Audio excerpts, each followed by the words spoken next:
Hello friends, हमारे channel को subscribe कीजिए और बेल आइकन को प्रेस कीजिए जिससे कि आप पा सकें latest updates. Thank you. Hello students, आज फिर हम आए हैं कुछ डिफरेंसेस आपके क्लियर करने के लिए। पिछली बार हमने देखा था कि काउंटेबल्स अनकाउंटेबल्स में क्या डिफरेंस है और कई सारे एग्जाम्पल्स के साथ मैंने आपको समझाया था कि काउंटेबल्स और अनकाउंटेबल्स क्या होते हैं। इस वीडियो में हम अब देखेंगे कि माय वर्सेस माइन। मैंने देखा है बहुत सारे विद्यार्थियों को छोटे छोटे डाउट्स रहते हैं, तो हम आज वो डाउट्स क्लियर करने जा रहे हैं। My versus mine. आमतौर पे जो माय और माइन का डिफरेंस स्टूडेंट्स बताते हैं वो ये है कि सर माय जो है वो सब्जेक्ट के यूज लिया जा सकता है और माइन ऑब्जेक्ट का यूज लिया जा सकता है, जो कि बिल्कुल नहीं है। माय और माइन में ऐसा डिफरेंस बिल्कुल नहीं है।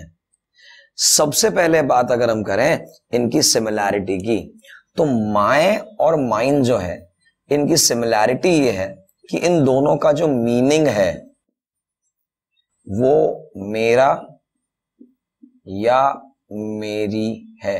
This is similarity. कॉमन है दोनों में, दोनों की हिंदी या तो मेरा या मेरी होगी। दूसरी कॉमन बात अगर मैं करूं इन दोनों के लिए, तो दोनों के दोनों पजेसिव केस हैं। दोनों के दोनों पजेसिव केस हैं। क्या ये बात समझ आ रही है आप लोगों को? अब बात करते हैं दोनों में डिफरेंसेस की। तो एक्चुअल डिफरेंस आपको बताएं हम कि माय और माइन में डिफरेंस क्या है।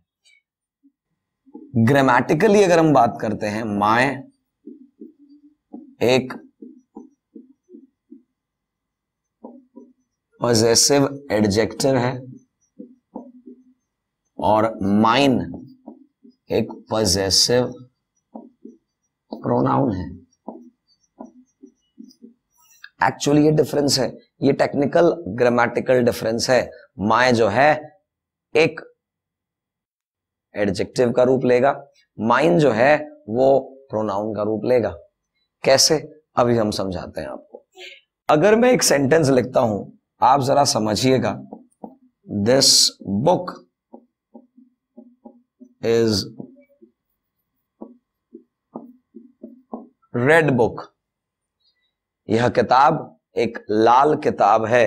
शायद आपने गौर किया हो, ये जो रेड यहां लिखा है ये एडजेक्टिव यानी विशेषण का यूज है। अगर आप इस बात को समझेंगे, बुक एक नाउन है जिसके एडजेक्टिव के रूप में रेड आया है। अगर आप इसे समझेंगे, यहां बहुत सारी किताबें हैं, ये वाली किताब एक लाल किताब है। This book is a red book.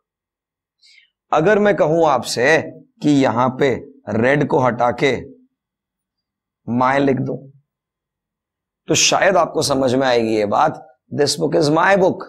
जिस प्रकार से रेड इस सेंटेंस के लिए एडजेक्टिव था, ठीक उसी प्रकार से माय भी इस सेंटेंस के लिए एडजेक्टिव है। अब अगर हम इसे समझें और मैंने माय प्लस बुक को रिमूव करके यहां माइन लिख दिया, दिस इज अ प्रोनाउन। कैसे? नाउन को रिप्लेस करने वाला वर्ड ही प्रोनाउन कहलाता है। संज्ञा के स्थान पर प्रयुक्त होने वाला शब्द ही सर्वनाम कहलाता है।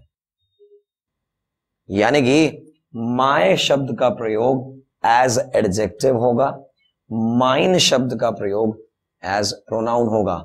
अगर इस बात को समझें आप कि हमेशा के लिए माय इसके साथ अगर आप एक नाउन को जोड़ रहे हैं तो हमें माइन मिलता है। माय के साथ जैसे आप नाउन को जोड़ते हैं एक माइन वर्ड मिलता है। This my is always used as adjective. This mine is always used in a sentence as pronoun. संज्ञा के स्थान पर आपने इस संज्ञा के स्थान पर प्रयुक्त होने वाला शब्द माइन लिख दिया है। माइन पजेसिव प्रोनाउन है, माय पजेसिव एडजेक्टिव है। अब बात करते हैं कि हमने स्टार्टिंग में कहा था कि माय शब्द का प्रयोग स्टार्टिंग में होता है, सब्जेक्ट के रूप में हो सकता है। माइन शब्द का प्रयोग ऑब्जेक्ट के रूप में होता है। एक बार सोचिए जरा, क्या माइन शब्द का प्रयोग सब्जेक्ट के रूप में हो सकता है? क्या ऐसा कभी सुना है आपने कि माइन सेंटेंस का स्टार्टिंग वर्ड है? नहीं सुना होगा। लेकिन क्या इसे ग्रामर का रूल कह सकते हैं कि माइन कभी भी सब्जेक्ट नहीं बन सकता? सोचते हैं एक बार। माइन की अगर मैं बात करूं तो माइन जो है माय प्लस नाउन का रिप्लेसमेंट है। जैसा कि हमने कहा माइन एक प्रोनाउन है। अब इसको थोड़ा सा और बेटर समझने की कोशिश करते हैं। अगर मान लीजिए आपकी क्लास के अंदर बहुत सारे विद्यार्थी हैं, टीचर ने एक सवाल पूछा कि भैया हुज बुक इज मिसिंग, पीछे से एक आंसर आया माय बुक इज मिसिंग। इसी को वापस नया करते हैं, टीचर ने पूछा हुज बुक इज मिसिंग और इस बार आंसर आया mine is missing. Just think about it. अगर मैं लेता हूं माय बुक इज मिसिंग, इसी को मैं लिख सकता हूं माइन इज मिसिंग। शायद ये बात आपको समझ आएगी कि माय बुक को ही रिप्लेस करके माइन इज मिसिंग कहा है, जिसमें माइन सेंटेंस का स्टार्टर है, माइन जो है सेंटेंस की शुरुआत में आया है, सब्जेक्ट के रूप में आया है। एक और एग्जांपल लेते हैं। हम 4 लोग यहां खड़े हैं और मैं आपको इंट्रोडक्शन करवा रहा हूं।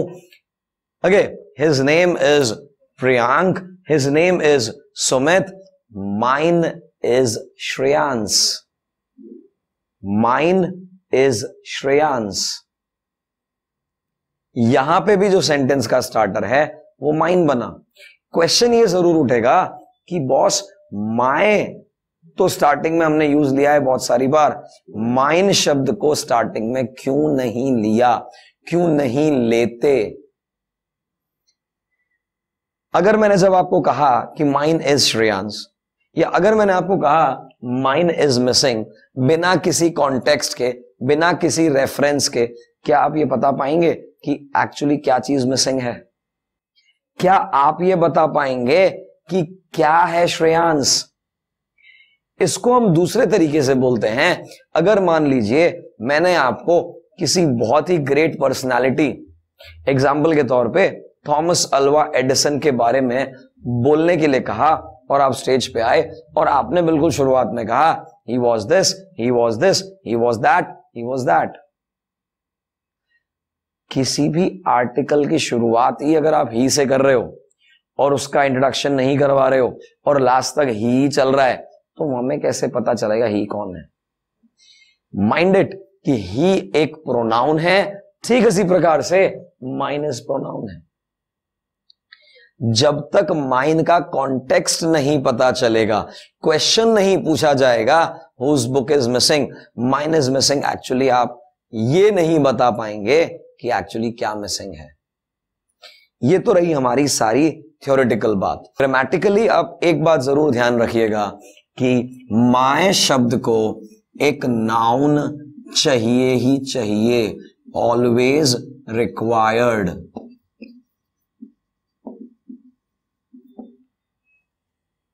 और माइन शब्द के बाद नाउन कभी नहीं आएगा, नेवर, बिकॉज नाउन का ही रिप्लेसमेंट है ये, जबकि ये एक एडजेक्टिव है, इसे नाउन चाहिए ही चाहिए। इसका ये मतलब है कि माइन शुरुआत में आए चाहे ना आए चलेगा। एक चीज आप याद कर लीजिए, कभी भी सेंटेंस की एंडिंग माए से नहीं हो सकती। You can not leave a sentence ends with my, not possible. यानी आपको यह समझना है कि माय एंडिंग में कभी नहीं आएगा, माइन शुरुआत में आ सकता है, एंडिंग में आ सकता है, और अगर कहीं ऐसा लिखा हुआ मिलता है माइन प्लस बुक, रॉन्ग है, ऐसा पॉसिबल ही नहीं है। क्यों पॉसिबल नहीं है? क्योंकि माइन अपने आप में ही किसी नाउन का रिप्लेसमेंट है। इसको इसके बाद किसी प्रकार का नाउन नहीं चाहिए, ना तो बुक चाहिए, ना पेन चाहिए, ना डस्टर चाहिए। माइन शब्द के बाद कोई तरह का नाउन नहीं चाहिए हमें। तो शायद ये बात अच्छे से क्लियर हो गई होगी आपको कि माय के बाद हमेशा मुझे एक नाउन चाहिए, माइन शब्द के बाद नाउन कभी भी नहीं चाहिए, माय से सेंटेंस एंड कभी नहीं हो सकता है, माइन से शुरुआत भी हो सकती है और एंडिंग भी हो सकती है। बहुत अच्छे से अब आप क्लियर कर चुके होंगे माय और माइन का डिफरेंस। ऐसे ही कुछ और वर्ड्स भी हमने यहां लिखे हैं, उनके बीच में डिफरेंस भी हम देख लेते हैं। यहां पे जो मेरे पास वर्ड्स हैं योर, योर्स और योर्स, इन तीनों का डिफरेंस क्या होगा उसको समझना है हमें। अगर मैं कहूं आपसे कि इन तीनों में क्या डिफरेंस है, तो शायद आप सोच रहे होंगे कि इसको तुम्हारा कहते हैं, इसको तुम्हारा कहते हैं और इसको भी तुम्हारा कहते हैं। ये हो गई इनकी सिमिलैरिटी। लेकिन ऑनेस्टली स्पीकिंग ये गलत वर्ड है, ऐसा पॉसिबल ही नहीं है, ऐसा इंग्लिश का कोई वर्ड नहीं है। There is no such word as yours. अब हम बात करते हैं इन दोनों की। तो शायद आपको याद होगा जो अभी कुछ देर पहले हमने देखा था, योर भी तुम्हारा, योर्स भी तुम्हारा। ये जो योर है ये एक एडजेक्टिव का रूप लेगा, ये जो योर्स है ये हमेशा एक प्रोनाउन का लेगा।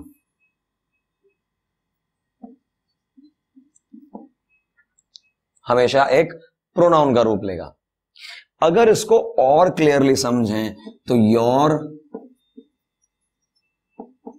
प्लस नाउन ही हमारे को योर्स देगा।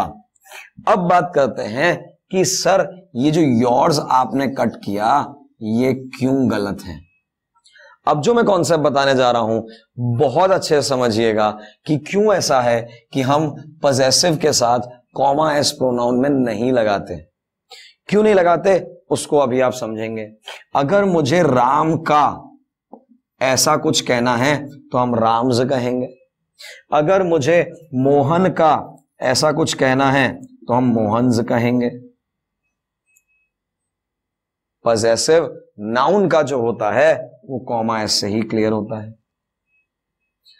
लेकिन अगर मुझे ऐसा कहना है मेरा आई का, जैसे राम का है वैसे आई का है, लेकिन आई का ये शब्द गलत है, इसी की जगह हम क्या लगाते हैं माय, मेरा।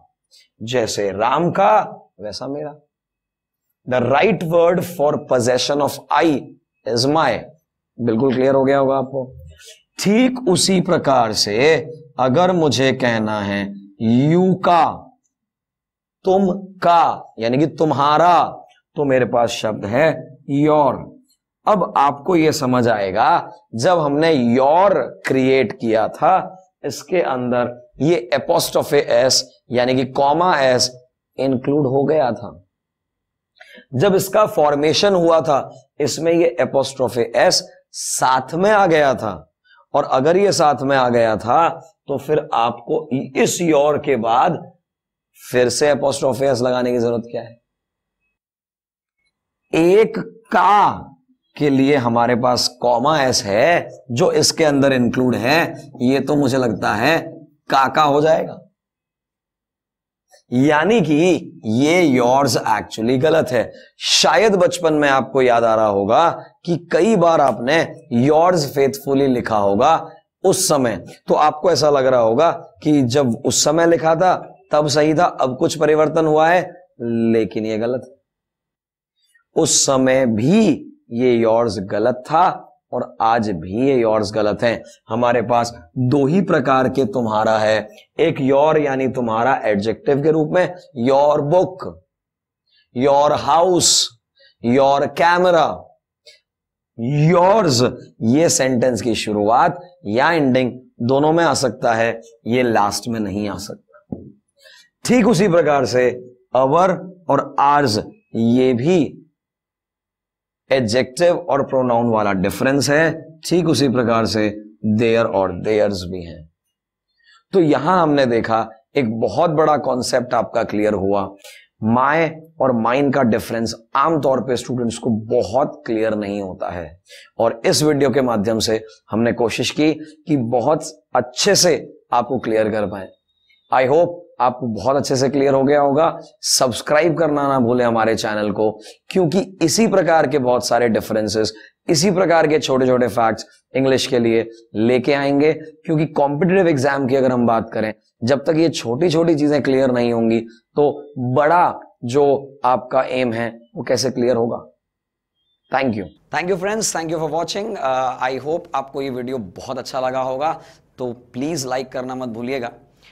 टॉपिक हमारी तरफ से कंप्लीट हो जाता है। फिर भी अगर आपको लगता है कुछ क्वेरी, कुछ क्वेश्चंस, कुछ कंफ्यूजन अभी भी बाकी है, तो इस वीडियो के कमेंट सेक्शन में जरूर आप अपने डाउट्स को टाइप कर दीजिएगा। हमारी team will definitely get back to you. आपके डाउट्स को वहीं हम सॉल्व कर देंगे। इसके अलावा कई सारे ऐसे टॉपिक्स, ऐसे कंफ्यूजन्स इंग्लिश के रिलेटेड आपको रहते होंगे, टॉपिक से रिलेटेड आपको रहते होंगे। आप उस टॉपिक को वहीं पे आप टाइप कर दीजिए। जिस भी टॉपिक के सबसे ज्यादा डाउट्स या क्वेरीज रहेंगी, हमारी टीम जल्दी जल्दी उस पर भी एक वीडियो बना के आप तक पहुंचाने की पूरी कोशिश करेगी। Thank you.